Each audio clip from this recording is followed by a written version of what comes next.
the training of professors. But now that we're keyed into inner peace, I really want to thank Heather for that wonderful talk. I thought it was fantastic.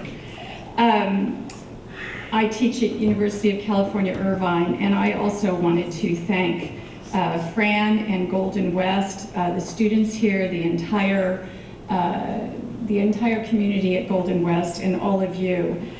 This is a very, very special conference, and I'm very proud to participate as director of UC Irvine's International Studies program. There's a great relationship between our institutions, and we have many, many excellent students coming from Golden West, and we're looking for many more, so that's wonderful.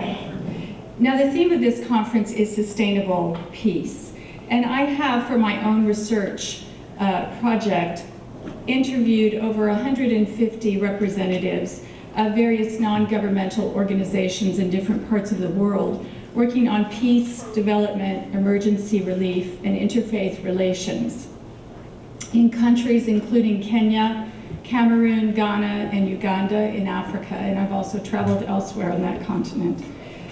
Jordan, Israel, the Palestinian territories in the Middle East, Geneva and New York, UN offices, also London, and Southern California diasporic community organizations. And this is ongoing work. How many of you have worked for a nonprofit, non-governmental organization working on development aid, peace, or volunteered humanitarianism, interfaith relations? Okay, so quite a number of people. And you'll probably know then that the concept of sustainability has become extremely important for the work of many of these organizations. But it has also become trendy. And so I want to talk a little bit about not just inner peace, but kind of bringing out into the world some of the contradictions. Because as a professor and an academic who can talk a lot, that's true, but I also try to listen a lot. And so I try to put things in broader context, and that's what I'm here to do right now. I can distill three ways in which sustainability is generally used in peace and development and anti-poverty literature. First of all, the ecological sense, that sense of sustaining the planet. Secondly, the peace-building sense, the idea of making peace last or sustainable in places where conflict has been taking place. And thirdly, in the economic sense, making aid projects sustainable without external funding. Now, each of these ideas about sustainability has both a pragmatic and an ethical component. And I argue in my work that we always need to look at the underlying ethical assumptions and drivers, if you will, and see if they're really constructive, or see what larger processes in the world they're embedded in. See if they are egalitarian rather than paternalistic. See if they're holistic rather than self-serving. So I would argue that the first and second senses of sustainability, that is the ecological sense of sustaining the planet, the peace-building sense of making peace last, are very productive and necessary, but that the third, the economic sense of making aid projects sustainable, can be problematic. And so I want to go through these and relate it to some of the work I've been doing, and end with perhaps some suggestions for how we can understand our efforts, how our efforts for peace are situated in these larger political and economic contexts, and how we need to be continually reflective about that in order to achieve sustainable peace in the world. So the first meaning of sustainability is ecological sustainability. And this is the way in which sustainability began to be used, for example, at the Rio Earth Summit Conference in 1992. This entails respect for the earth, for peoples and their communities, the idea that we cannot destroy natural resources on the way to development, that earth, water, air, forests, natural habitats must be protected for the health and well-being of the planet and the people in it. And later there's a speaker on e-waste and how it's distributed in the world, who will also likely address this kind of necessity. This is incredibly important. To sustain ourselves, we must sustain the earth, But this also entails an ethics of respect, a holistic kind of ethics, as the opening dance also illustrated. And we know that there is still far too little being done to ensure this type of sustainability. And without other efforts, additional efforts toward it, all of our work will become increasingly difficult. The second meaning of sustainability is how to make peace sustainable or lasting. And this has also been articulated as the problem of strategic peace building, or building a just peace. John Paul Lederach and Scott Appleby, among others, have been at the forefront of articulating these kinds of concepts. So the strategic element then comes from doing peace building purposefully at every level of society and across potentially polarizing lines of ethnicity, class, religion, and race. It's both a strategy and a cultivated ability, and it results in the capacity to develop strategies to maximize the impact of initiatives for constructive change toward peace. It's very comprehensive. It focuses on transforming inhumane social patterns, flawed structural conditions, and open violent conflict. And it works toward a flourishing human community. So the concept of just peace is used as one word, just peace together, to highlight the symbiotic nature of peace and justice. And I think that's extremely significant. Strategic peace builders, sustainable peace builders, recognize that peace without justice is likely to be fleeting, only skimming the surface of conditions that produce violence and conflict in the first place. But how do we accomplish this in our drive to end poverty? Today, there are many, many debates about whether aid works. There are those who feel that we can end poverty tomorrow. There are those who feel that aid is counterproductive. And they're all very vocal in terms of the debate among pundits out there in the world today. Let's step back a minute and see how a lot of aid delivery, a lot of non-governmental work, and I support this work and I've been involved in it, but a lot of it stems from the role of governments in stepping out of social service contracting in many parts of the world, and instead contracting to non-governmental groups to do that kind of work. That's part of why we've had so many additional NGOs, even if individual NGOs don't realize that they're part of that process. So government and bank donors, right now we have kind of a hierarchy of, we have all of us, a lot of us supporting non-governmental groups. We have government and bank donors giving major amount of aids. We have intermediate non-governmental groups that are transnational and quite powerful, and then we have local groups on the ground.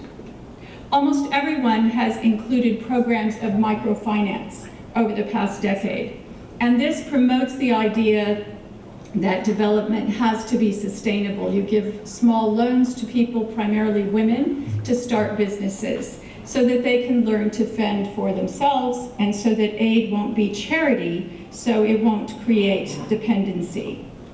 But frequently there's an increasing amount of work that shows that a lot of these kinds of lending programs, as well as some other programs, have a lot of paternalism built into them. I have read brochures or seen things that say we're going to teach people how to grow crops in different parts of Africa, for example. Well, people in different parts of Africa know how to grow crops. The problem is a lot of their land has been systematically taken away by confluences of transnational processes and corporations and foreign donors, and also local corrupt governments. So a lot of times people know how to do things, but sometimes aid groups, through their fundraising capacities as well, portray this idea of saving others and showing them how to bring themselves up by their bootstraps. On the ground in my interviews, this breeds a lot of cynicism about aid. People both want to know how non-governmental groups can help them, for example, fund a child through secondary school. Very often secondary school is not free in many parts of the world, or provide health care. But they're also cynical about them, and they wonder to what degree this proliferation of aid groups really helps. So as governments have retreated, though, they've increased their monitoring of different aid groups. And I think that this is part of why what we have is this increased monitoring of aid groups, who then transfer this increased monitoring to the populations that they attempt to serve. Now, ironically, I think this type of what we might call externally led development, poverty relief, and governance can hinder institutional building blocks of stable, localized control that peacebuilding strategies do have to rely on. So in our work for NGOs, for example, most actors, most non-governmental groups use terms like training, capacity building, and partnership, but a lot of the aid community also recognizes that partnership very frequently is not egalitarian. It's more top-down.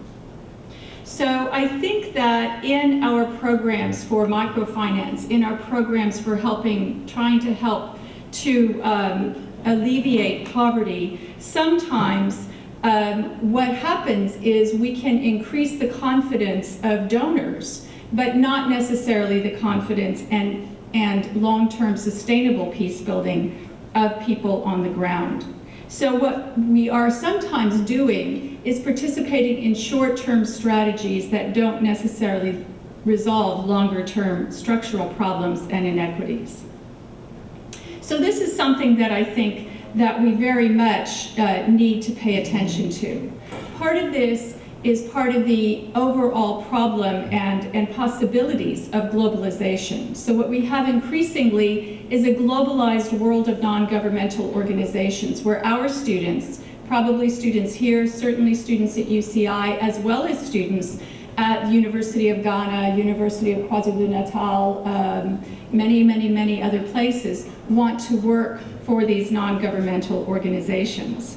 So I think that what we need to be doing as educators is to show some of the issues that can be involved in certain forms of paternalistic aid and what comes off to be inegalitarian aid.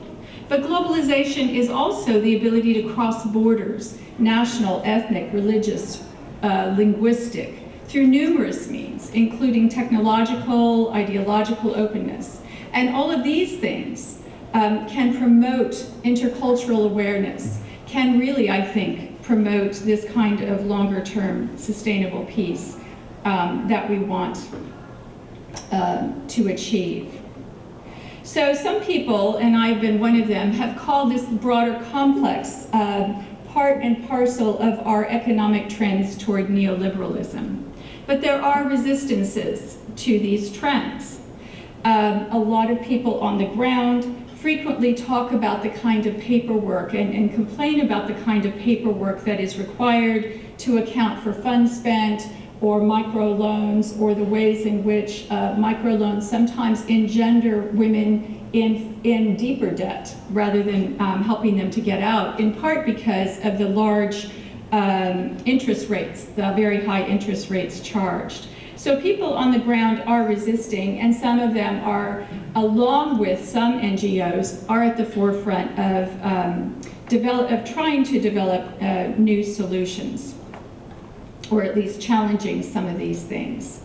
And even in emergency relief work, there's also work that has begun to challenge this kind of idea that what we need to show are very quick results and just assume that these quick results will work for the long term when they don't always do that. Secondly, I think that we need to think about a new kind of ethics, though, that prioritizes learning and understanding from the differences among people, rather than assuming that we have solutions and others or they don't, or imposing some kind of uniformity on solutions. Sometimes what happens in the ending poverty community is that a certain idea takes off and people think it becomes a silver bullet, like microfinance. Microfinance can be helpful in some situations, but it is not the silver bullet, apparently, according to many studies, that many people think that it might become. And so what we want to make sure is that in our drive for sustainability, we're not imposing requirements on people who happen to be poor that the non-governmental groups don't have to follow themselves. So in other words, the idea is that poor people should be able to wean themselves from external aid. But in fact, our non-governmental organizations are never weaned from needing donor money, right? They have to keep sustaining themselves, and the way they have to do that is by continuing to have money. So it's an interesting kind of concept of sustainability. I think then, in conclusion, and if anyone has any questions or comments, I'd be happy to take them. We need to have more attention to the ethical bases of our work, as well as more attention to how pragmatically short-term economic sustainability goals can work against longer-term sustainability of peace and well-being, and sometimes longer-term sustainability in an ecological sense. At UCI, one of the things that we have done is we've created a partnership with several universities in Africa, the University of Ghana, Legon, and the University of KwaZulu-Natal, in what we call the SIHA blog. It's an ongoing blog that talks about different ways of doing humanitarianism and aid, and also provides critiques of some of those ways in the hope that we can change some of our ways of doing things. And the site for that is www.cihablog.com, www.cihablog.com. And we have co-editors among all of us, and we're really trying to bring out, in this particular case, the ways in which people on the ground in different parts of Africa, for example, both rely on aid, but also feel very often that their concerns are not being met for the long term, and that their ways of life very often are not being respected as fully as they can and should be. So I would just encourage us in closing then to think about peace on many planes, the international as well as the personal, and to think about how they intersect, and to think about sometimes how our goals in promoting peace, and when we see something in the world that we want to help, that we need to do an awful lot of listening first before we engage in things. And as we engage, we need to continue to do that listening and always step back and see what broader processes we are part of. Thank you very much.